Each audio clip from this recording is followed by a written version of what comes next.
Bismillahirrahmanirrahim. Assalamualaikum warahmatullahi wabarakatuh.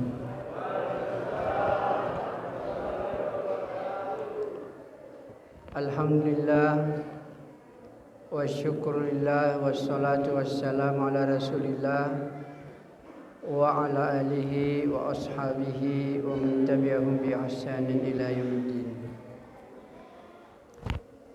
Ibu-ibu, bapak-bapak, jamaah tarawih Masjid Ar-Rahman Timika, Papua yang saya muliakan. Alhamdulillah, marilah kita senantiasa bersyukur kehadirat Allah Subhanahu wa taala. Allah yang menjadikan kita sebagai orang yang beriman. Ini selalu saya sampaikan di mana-mana supaya setiap orang Islam itu merasa bahagia karena ada iman di dalam dirinya. Karena ibu-ibu dan bapak-bapak sekalian, satu orang yang beriman tidak usah banyak, Pak. Satu orang yang beriman di sisi Allah itu lebih baik dibanding dengan dunia beserta seluruh isinya. Begitu mulianya orang yang beriman. Jadi satu orang yang beriman itu lebih berharga dibanding dengan dunia beserta seluruh isinya. Artinya seperti ini. Sewaktu Adam mau diciptakan, Allah ciptakan dulu dunia.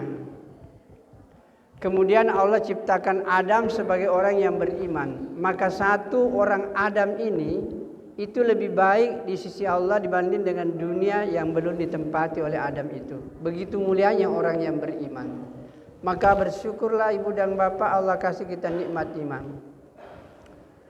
Bahkan kalau saya biasanya di kampus itu ada mahasiswa mengatakan, bagaimana mungkin Ustaz satu orang beriman lebih hebat dari dunia.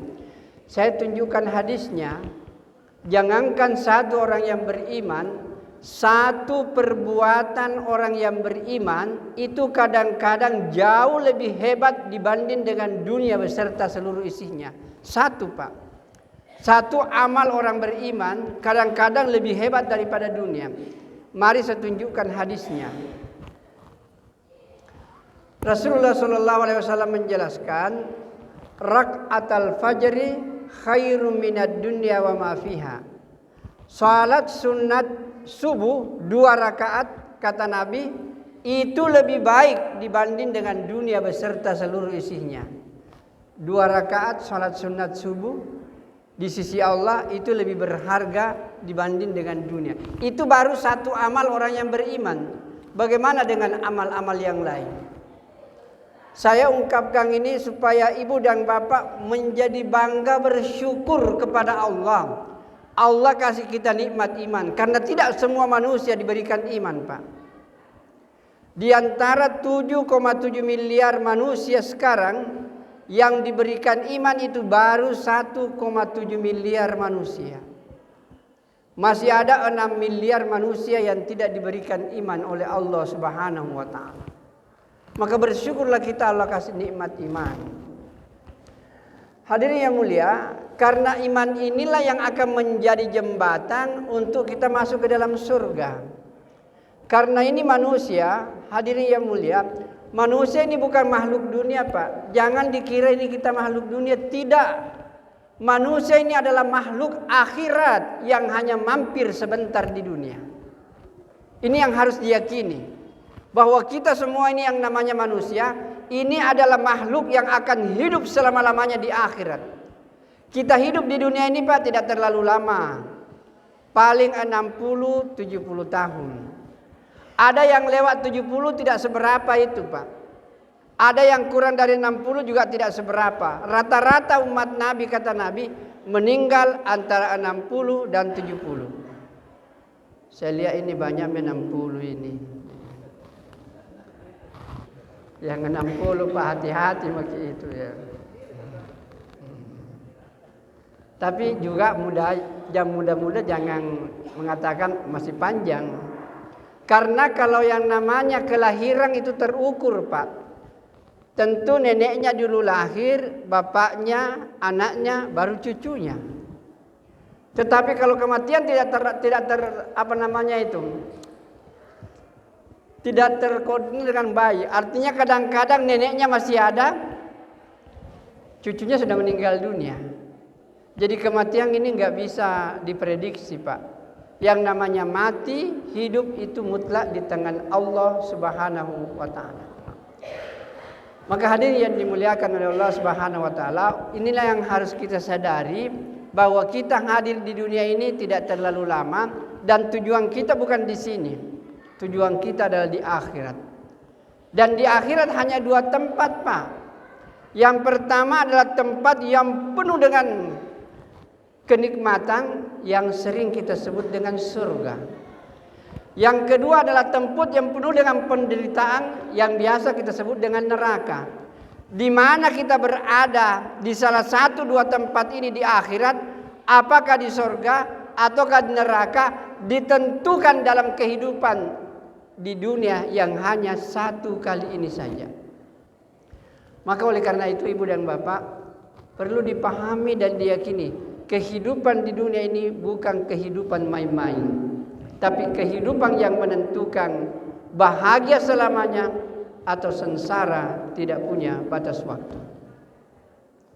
Hadirin jamaah tarawih rahimakumullah. Oleh karena itu sebenarnya bapak-bapak dan saudaraku yang mulia, Allah sebenarnya itu menginginkan semua manusia masuk surga, Pak. Allah menginginkan agar semua manusia masuk surga. Cuma banyak manusia yang tidak mau masuk surga, ya.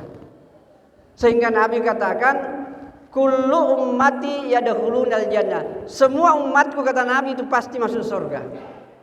Jadi Nabi yang katakan semua umatku pasti masuk surga, kecuali yang tidak mau. Waktu Nabi mengatakan kecuali yang tidak mau, sahabat bertanya, ya Rasulullah, kila ya Rasulullah, wa man yabba ya Rasulullah, siapa yang tidak mau masuk surga? Maka Nabi menjawab, man ata'ani dakhalal jannah wa man asani faqad aba. Siapa yang taat kepada aku, kata Nabi, itulah orang yang mau masuk surga. Yang tidak taat kepada aku, merekalah yang tidak mau masuk surga. Hadirin yang dimuliakan oleh Allah Subhanahu wa taala, bahkan saya biasa Pak selalu menyampaikan itu, bahwa kalau ada orang Islam yang masuk neraka, Pak, heran itu penjaga surga, penjaga neraka itu. Jadi tidak masuk di akalnya itu penjaga neraka kalau ada orang beriman masuk neraka. Karena terlalu banyak peluang, Pak. Terlalu banyak peluang yang Allah tunjukkan kepada kita agar kita bebas dari api neraka. Dan bahkan kita mengatakan Allah menginginkan semua masuk surga, Pak, tanpa kecuali. Cuma memang biasanya kalau saya di kampus mahasiswa kadang-kadang mengatakan begini, Ustaz, kalau Allah menghendaki semua manusia masuk neraka, surga, tapi kenapa Allah juga menciptakan neraka? Berarti kalau Allah menciptakan neraka, Allah juga menginginkan ada orang masuk neraka. Itu logikanya bisa diterima, tapi mudah juga bisa dibantah. Saya kasih contoh. Hadirin yang mulia, di dunia ini termasuk kita di Indonesia, bahkan di Timika ini saya kira pasti ada yang namanya Pak penjara. Yang namanya penjara ini, tanya pemerintah, tanya polisi, tanya tentara, apakah penjara ini dibuat supaya masyarakat masuk penjara? Jawabannya pasti tidak. Tapi kenapa bikin penjara? Penjara itu diciptakan, Pak, hanyalah untuk menampung orang yang tidak taat kepada aturan negara dan aturan pemerintah. Selama orang itu taat kepada aturan negara dan aturan pemerintah, mustahil orang itu masuk ke dalam penjara. Begitulah kita memahami, Pak, neraka. Allah itu maha baik, tidak menginginkan ada orang masuk neraka. Tapi kenapa Allah tetap bikin neraka? Karena neraka ini hanyalah untuk menampung orang yang tidak taat kepada aturan Allah dan aturan para nabi. Selama orang itu taat kepada Allah dan Rasulnya, mustahil orang itu, Pak, masuk neraka. Kalau begitu siapa yang kasih masuk ke dalam neraka, Pak? Bukan Allah, bukan Rasul, tapi kita sendiri yang melemparkan diri kita ke jurang-jurang api neraka karena kita tidak taat kepada Allah dan Rasulnya. Hadirin jamaah tarawih Masjid Ar-Rahman yang saya muliakan, sebenarnya kalau kita lihat, Pak, bahwa Allah itu maha baik, dan saya katakan semua manusia itu mestinya masuk surga semuanya. Oleh karena itu Allah kasih kita bulan Ramadan. Kalau habis bulan Ramadan, Pak, apa yang kita istilahkan? Biasanya kalau lebaran itu apa istilahnya itu? Itu kan namanya Idul Fitri. Idul Fitri itu artinya kembali kepada kesucian. Tidak ada dosanya sedikit pun. Jadi orang kalau beridul Fitri itu, Pak, semua dosanya itu habis. Kecuali yang tidak memanfaatkan bulan suci Ramadan dengan baik. Orang yang betul-betul memanfaatkan bulan Ramadan, Pak, dosanya habis semuanya. Mari saya tunjukkan hadis-hadisnya. Hadirin yang mulia, Rasulullah SAW menjelaskan, man shama ramadana imanan wa ihtisaban ghufira lahu ma taqaddama min dzambi. Siapa yang berpuasa, Pak, 30 hari berpuasa di bulan Ramadan, apa kata Nabi? Allah ampuni semua dosanya yang telah lalu. Dengan mengerjakan puasa, maka dosa-dosa kita diampuni oleh Allah Subhanahu wa taala. Itu satu. Yang kedua, dalam kaitannya juga dengan bulan Ramadan, Rasulullah menjelaskan, man qama ramadana. Siapa yang menghidupkan malam-malam Ramadan dengan salat, apakah itu salat tarawih, ataukah itu salat tahajud atau salat malam, apa kata Nabi? Ghufira lahu ma taqaddama min dzambi, Allah ampuni semua dosanya. Bayangkan, Pak, yang berpuasa sudah diampuni dosa, yang salat tarawih diampuni dosa, yang salat malam diampuni dosa. Luar biasa fasilitas Allah berikan kepada kita. Cuma keterlaluan betul kalau orang Islam ini tidak memanfaatkan ini. Apa sih susahnya puasa dan apa susahnya, Pak, salat tarawih? Hadirin yang mulia, mungkin masih ada di antara kita masih bolong-bolong puasanya, Pak.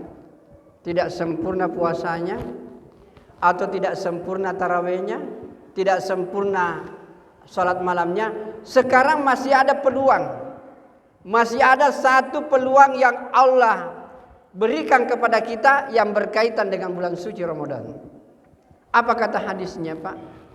Dikatakan dalam hadis begini, man qama lailatal qadri imanan wa ihtisaban ghufira lahu ma taqaddama min dzambi. Siapa yang mendapatkan malam Lailatul Qadar dan dia salat pada malam itu dengan penuh keyakinan dan mengharapkan keridaan Allah, apa kata Nabi? Ghufira lahu ma taqaddama min dzambi. Allah ampuni semua dosanya yang telah lalu dan yang akan datang. Bayangkan, Pak, yang lalu diampuni, yang akan datang pun juga diampuni. Tentu kita bertanya, bagaimana mungkin dosa yang akan datang diampuni? Nah, belum kita kerjakan. Maksud daripada hadis ini, orang yang betul-betul mendapatkan malam Lailatul Qadar, yakin dan percaya, Pak, orang itu akan dipelihara oleh Allah, tidak akan berbuat maksiat di masa-masa yang akan datang 1 tahun ke depan. Maka hadirin yang dimuliakan oleh Allah Subhanahu wa taala, tadi sudah disampaikan oleh panitia, mari kita menghidupkan, Pak, 10 terakhir bulan Ramadan. Nabi menasihati kita, carilah malam Lailatul Qadar di 10 terakhir bulan Ramadan. Kemudian di hadis lain Nabi tekankan, carilah malam Lailatul Qadar di malam-malam ganjil di 10 terakhir bulan Ramadan. Malam ini adalah malam ke-23. Maka kemungkinan besar malam ini turun yang namanya malam Lailatul Qadar. Tapi kalau kita mau enak, 10 terakhir hidupkan seterusnya, Pak, malam Lailatul Qadar. Inilah yang disebut dengan i'tikaf. Dan orang yang i'tikaf, kalau dia masuk masjid niat i'tikaf karena Allah, selama dia berada di masjid maka Allah nilai sebagai berpahala semuanya. Jadi bapak dan ibu niat masuk masjid, kemudian tertidur di masjid, maka tidurnya pun juga itu bernilai ibadah di sisi Allah Subhanahu wa taala. Maka hadirin yang dimuliakan oleh Allah Subhanahu wa taala, alangkah indahnya ini agama, Pak. Dan saya ingin menyampaikan, agama ini sederhana. Dan kalau kita mau menginginkan ini agama bagus, Pak, hanya 3 saja. Tolong ini diperhatikan. Kalau kita mau melihat Islam ini bagus, damai, kemudian tersebar, hanya 3 saja. Yang pertama, pelajari Islam. Yang kedua, amalkan Islam. Yang ketiga, sampaikan kepada orang lain. Islam akan jadi bagus, Pak. Pelajari Al-Quran, amalkan Al-Quran, dan sampaikan kepada orang lain. Pelajari hadis, amalkan isinya, kemudian sampaikan kepada orang lain. Karena inilah yang akan menyelamatkan kita, Pak. Kalau kita tidak melakukan 3 persoalan ini, maka kita akan susah nanti dalam kehidupan akhirat. Saya ingin menunjukkan ayatnya, Pak.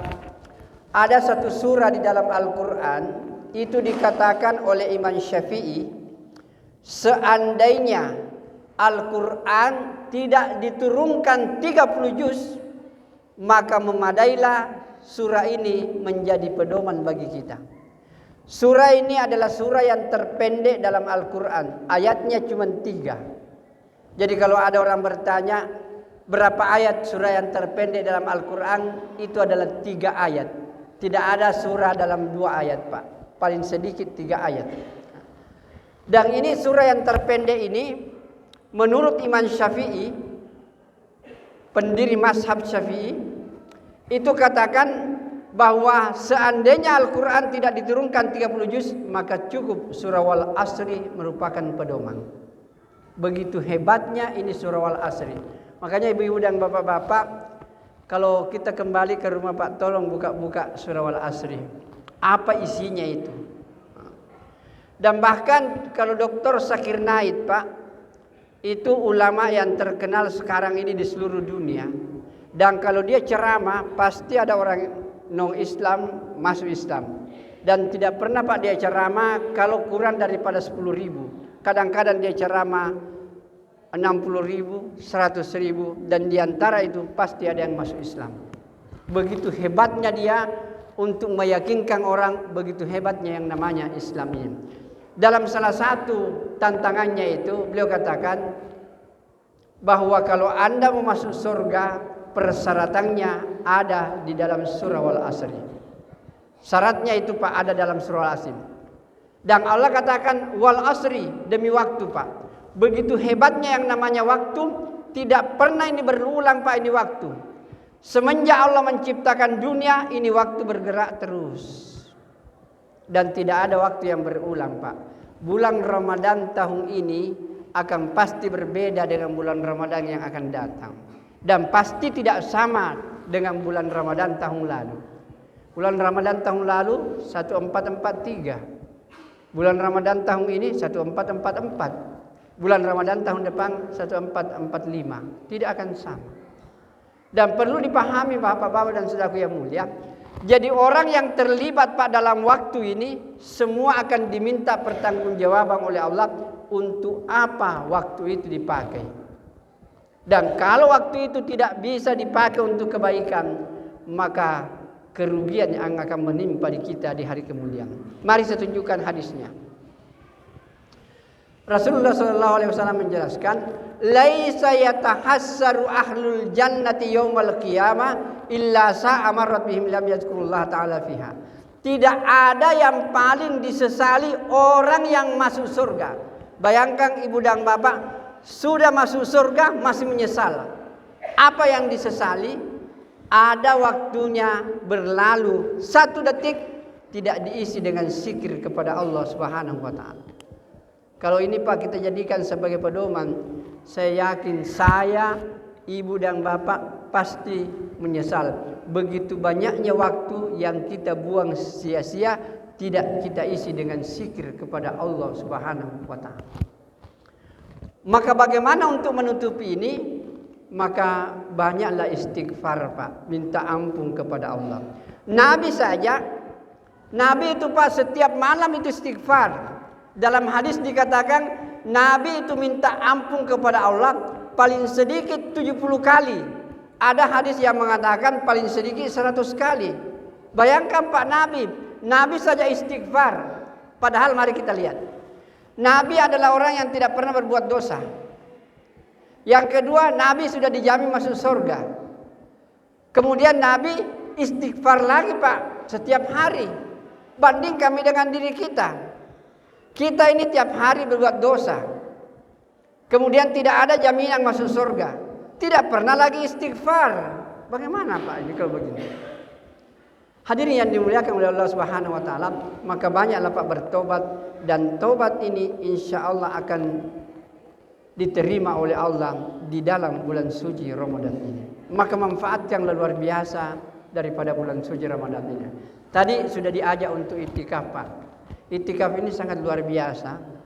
Saya pun juga sebenarnya saya sudah harus kembali ke Makassar Pak. Saya punya kontrak di Freeport itu hanya sampai tanggal 18 Ramadan. Tapi saya berpikir kalau saya kembali ke Makassar itu paling 2 hari di rumah, keluar lagi Pak 10 hari itikaf. Karena 10 hari terakhir itu sebaiknya kita berada di masjid. Dan Nabi lakukan seperti itu. Toh kalau terlalu sibuk Pak, jangan sampai di malam-malam bulan Ramadan 10 terakhir kita tidak berada di masjid. Kerugian yang akan menimpa kita. Maka hadirin yang dimuliakan oleh Allah Subhanahu wa taala, maka kami setelah selesai di Freeport, saya datang ke markas dakwah Matuah. Saya sampaikan kepada kawan-kawan, saya tidak mau kembali ke Makassar. Saya mau menghabiskan bulan Ramadan di Timika. Sekarang saya minta, siapa yang mau menemani saya untuk iktikaf keluar mengunjungi masjid-masjid yang ada di Timika ini. Terbentuklah jemaah Pak. Kami ada 15 orang yang iktikaf di masjid Bapak ini insya Allah selama 2 hari. Untuk jumpa dengan saudara-saudara kita. Bapak-bapak dan saudaraku yang mulia, ini iktikaf Pak, luar biasa pahalanya. Kalau Bapak mau lihat ayatnya, buka surah At-Taubah ayat 19. Allah katakan di situ, aja'altum siqayatal haji wa imaratal masjidil haram kaman amana billahi wal yawmil akhir wa jahala fi sabilillah la yastawuna indallah. Allah katakan, kira-kira samakah pahalanya orang yang memakmurkan Masjidil Haram dengan orang yang keluar memperjuangkan Islam? Allah sendiri menjawab, la yastauna indallah, tidak sama pahalanya. Padahal ibu-ibu dan bapak-bapak sudah tahu pahalanya.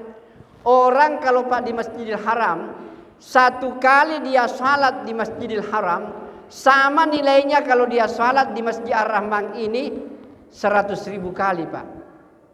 Nanti 100.000 kali kita salat di sini baru sama kalau kita salat 1 kali di Masjidil Haram. Itu 100.000 kali itu Pak berapa tahun itu? Coba kalau pulang nanti 100.000 dibagi 360. Karena 1 tahun itu dalam bulan Qamariyah itu 360 hari. Kalau Januari, Februari, Maret itu 365. Tapi kalau Muharram, Safar, Rabiul Awal, Rabiul Akhir itu 360. Jadi kalau 100.000 Pak dibagi 360 itu hasilnya 277 tahun. Jadi kalau bapak-bapak dan saudaraku yang mulia, keluar ini memperjuangkan agama 1 hari, iktikaf di masjid 1 hari, itu sama nilainya umur kita sudah berumur 277 tahun. Tapi Allah katakan, orang yang keluar memperjuangkan agama Pak, menyampaikan ini agama, betul-betul karena Allah. Karena lo bapak-bapak dan saudaraku yang mulia, kalau kita mau memperjuangkan ini agama, kriterianya 2. Pakai dirimu dan hartamu. Wajahadu fi sabilillahi bi amwalikum wa anfusikum.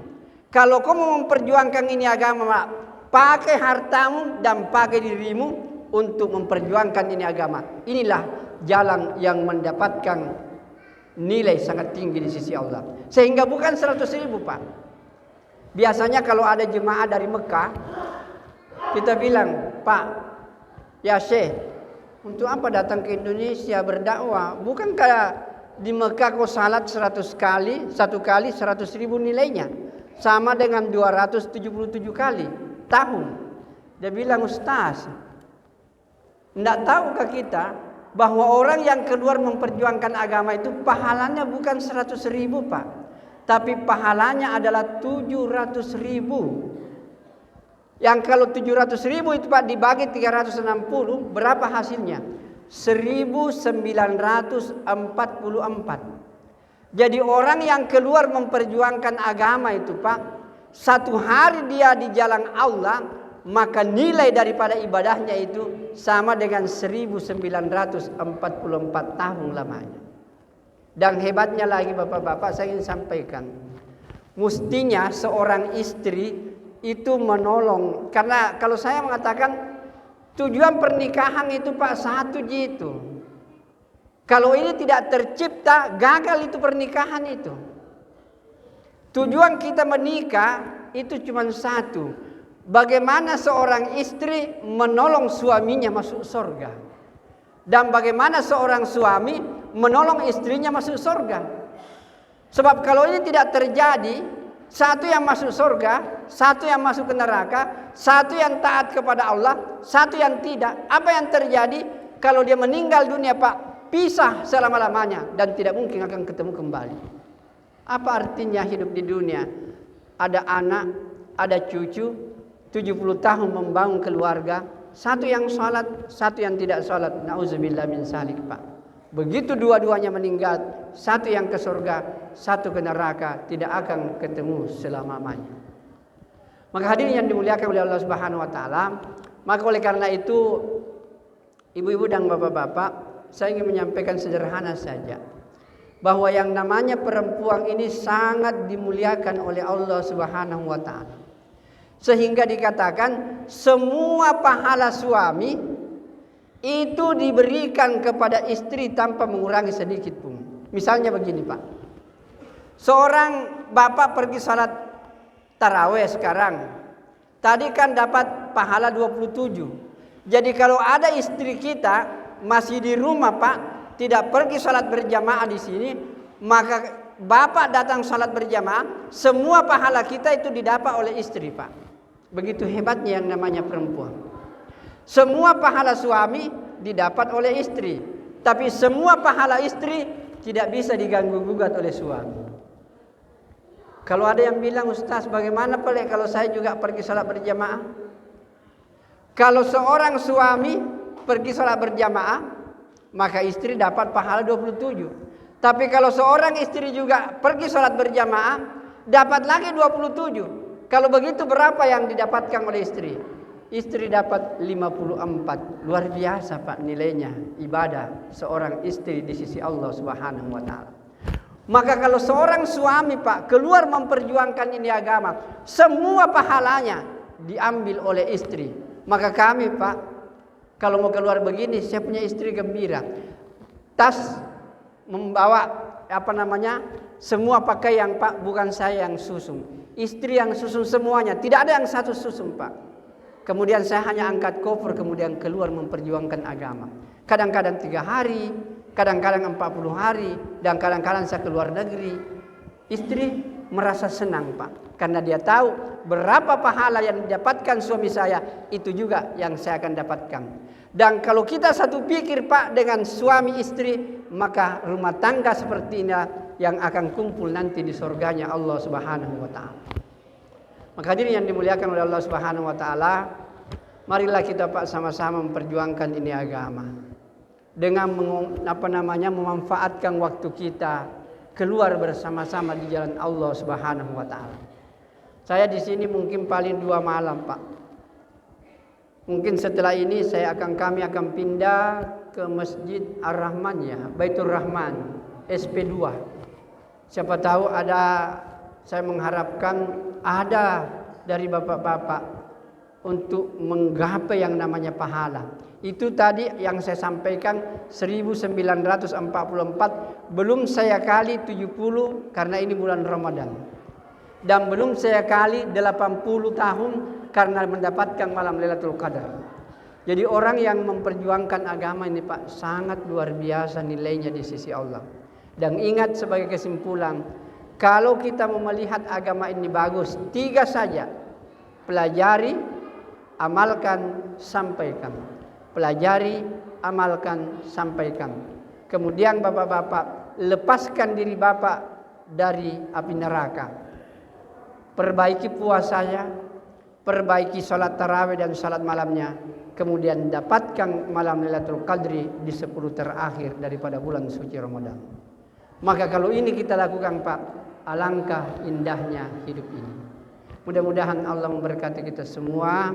Dan semoga jemaah Masjid Ar-Rahman ini kita berdoa kepada Allah bahwa kita semua ini insya Allah akan masuk ke surganya Allah Subhanahu wa taala. Amin ya rabbal alamin. Baik, kita tutup dengan doa kepada majlis. Subhanakallahumma wa bihamdika asyhadu an la ilaha illa anta astaghfiruka wa atubu ilaik.